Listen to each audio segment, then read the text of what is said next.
art of teaching is the art of assisting a discovery.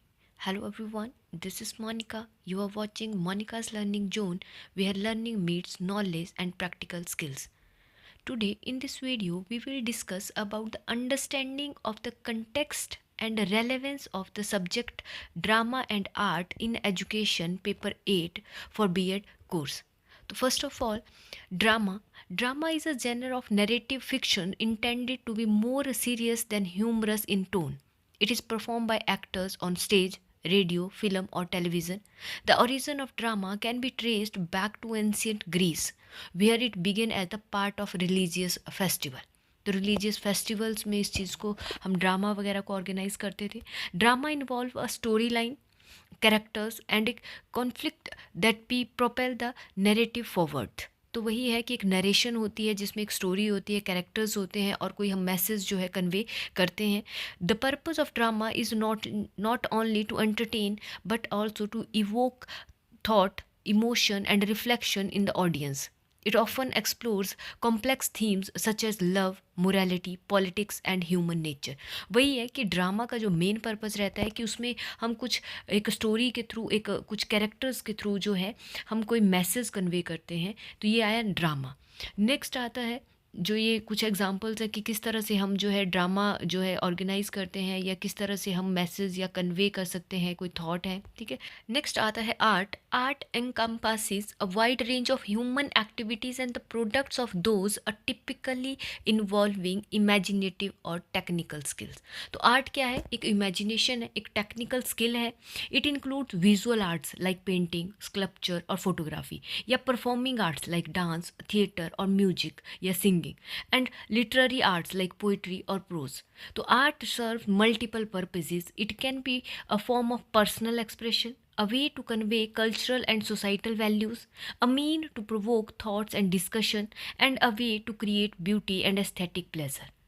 Throughout history, art has been a crucial means of documenting and interpreting human experiences. कि वही है कि एक human being या एक learner है, एक इंडिविजुअल है, वो खुद को किस वे में एक्सप्रेस कर पा रहा है, अपने विचारों को, अपने थॉट्स को, अपनी फीलिंग्स को, अपने इमोशंस को वो किस वे में एक्सप्रेस कर पा रहा है, उसको हम क्या कहेंगे? आर्ट. ठीक है. नेक्स्ट आता है आपके पास जैसे वो पेंटिंग्स कर रहा है, पेंटिंग्स में भी वो किस तरह की पेंटिंग में इंटरेस्ट ले रहा है. ठीक है. नेक्स्ट आता है जो आपका पेपर है कि drama and art in education. तो ये एक आपका माइनर कोर्स है जिसमें कि 40 मार्क्स की थ्योरी रहती है, 10 मार्क्स की आपकी इंटरनल असेसमेंट रहती है. तो फर्स्ट ऑफ ऑल हम डिस्कस करेंगे कोर्स ऑब्जेक्टिव्स की. The student teachers will be able to, तो किस किस चीज़ के लिए? Understand the concept and importance of various arts in human life. Second, understand aims, objectives and principles of performing and visual arts. Next, appreciate Indian folk and visual and performing arts. Fourth, understand various methods and techniques of teaching creative arts. वही है कि different methods की किस तरह से हम जो है आर्ट है, चाहे वो ड्रामा है, किस तरह से हम उनको टीच करवा सकते हैं या कौन सी टेक्निक्स हम फॉलो कर सकते हैं. नेक्स्ट है understand the importance of visits in art exhibitions and cultural festivals. तो फर्स्ट ऑफ ऑल जिसका फर्स्ट यूनिट है उसमें क्या चीज़ें हैं? Origin and development of art in India. तो फर्स्ट जो चैप्टर रहेगा वो है मीनिंग ऑफ आर्ट, जिसमें कंसेप्ट और scope of art.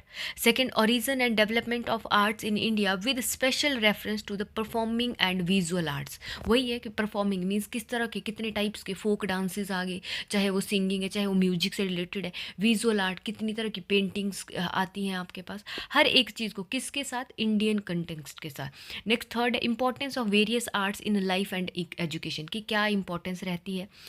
Fourth chapter रहेगा AIIMS and objective of teaching performing and visual arts और प्रिंसिपल्स ऑफ आर्ट. ठीक है. नेक्स्ट जो सेकंड यूनिट है उसमें हम बात करेंगे methods and approaches of teaching creative arts. अब कौन कौन से हम मेथड्स हैं? तो फर्स्ट है understanding Indian folks and visual and performing arts. Second है methods of teaching creative arts. तो कौन कौन से हैं? Lecture cum demonstration method, direct observation method और method of imagination and free expression. तो देखो लेक्चर कम डेमोस्ट्रेशन कि हम साथ साथ में लेक्चर भी दे रहे हैं और साथ साथ में डेमोस्ट्रेट कर रहे हैं. डायरेक्ट ऑब्जर्वेशन मेथड कि कोई एक ऐसी चीज़ जो बच्चे को हम क्या करें, डायरेक्ट ऑब्जर्व करने को कहें कि वो खुद खुद से ऑब्जर्व करें और अपनी एबिलिटी के हिसाब से वो चीज़ें लर्न करें। Method of imagination and free expression, कि हमने क्या कहा, एक स्टोरी लाइन दे दी या बच्चे को हमने क्या कहा कि जो उसको अच्छा लग रहा है इमेजिनेशन, और वो फ्रीली एक्सप्रेस करे खुद को। तो ये भी एक मेथड है टीच करने का क्रिएटिव आर्ट्स को। नेक्स्ट हम पढ़ेंगे importance of visits in art exhibitions and cultural festivals, की कल्चरल फेस्टिवल में है या आर्ट एग्जीबिशन में जाने की क्या क्या इंपॉर्टेंस है, उससे बच्चा क्या क्या चीज़ें सीखता है। Next process of preparing canvas, types of colours and paints, तो डिफरेंट टाइप्स के जो कलर्स हैं चाहे पेंट्स हैं, प्राइमरी कलर्स है, सेकेंडरी आपके पास कलर्स है, उन सब के प्रोसेस जो प्रिपेयरिंग और किस तरह से जो है हम उनको यूज़ कर सकते हैं। तो ये 2 यूनिट हमारे पास इस सब्जेक्ट एरिया में आते हैं। नेक्स्ट है कि importance of drama and arts in education, तो क्या इंपॉर्टेंस है। फर्स्ट है टीचेज अ सेल्फ एक्सप्रेशन, तो जो ड्रामा एंड आर्ट है इसमें जो बच्चा है लर्न करता है about the importance of self expression through the use of drama and art in education and through creative expressions, their perception and worldwide are broader, which equips them with the skills to face adversities late in life. तो वही है कि बच्चा जो है self expression, मतलब वो freely express कर पाता है। कई बार बच्चे क्या होते हैं कि वो इंट्रोवर्ट टाइप होते हैं, वो बोल नहीं पाते, चीज़ों को एक्सप्रेस नहीं कर पाते, तो वो बहुत अच्छे से, आपके पास एक तरीका है कि वो ड्रामा या आर्ट के जरिए उन चीज़ों को, अपने थॉट्स को, अपने इमोशंस को, अपनी फीलिंग्स को वो क्या कर सकते हैं, एक्सप्रेस कर सकते हैं। नेक्स्ट लाइफ स्किल ट्रेनिंग, तो जो लाइफ स्किल्स आते हैं, लाइफ स्किल कौन कौन से हुए, जैसे कि आपके टीम वर्क है, कंपैशन है, कॉपरेशन है, कोलैबोरेशन है।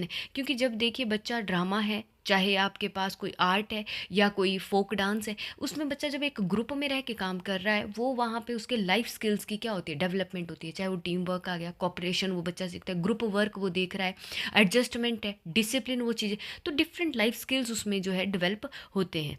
कॉन्ट्रीब्यूट टू पर्सनैलिटी डेवलपमेंट, देखो पर्सनैलिटी डेवलपमेंट ऑटोमेटिकली हो जाएगी, क्योंकि पर्सनैलिटी क्या है, all round development of a human being, individual, तो उसके ऑलराउंड मीन्स हर एक तरह से जो है उसकी डेवलपमेंट होती है। नेक्स्ट आया प्रॉब्लम सॉल्विंग स्किल्स, तो प्रॉब्लम सॉल्विंग स्किल्स आया through creative art forms, student learn about the value of problem solving in every situation as they learn to be in a group work around various things to thrive as a team and become superb at problem solving। वही है कि जब बच्चा एक group में रह के काम करे तो प्रॉब्लम्स को सॉल्व करने की जो एबिलिटी है वो भी उसमें डेवलप होती है। And at last we can say कि drama and art in education play a crucial role in fostering creativity, critical thinking and emotional intelligence among students. They provide unique opportunity for self-expression, cultural awareness and collaboration, enhancing both personal and academic development. Integrating drama and art into the curriculum can lead to more engaged and motivated learner, equipping them with essential skills for success in various aspects of life. So thus we can say कि the inclusion of these discipline is vital for a well-rounded education that prepares students for a complex and ever-changing world।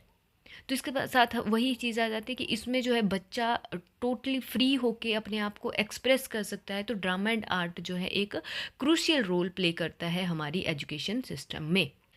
Thank you for watching, stay connected for more insights. Bye bye, take care and keep learning with Monica's Learning Zone. Thank you.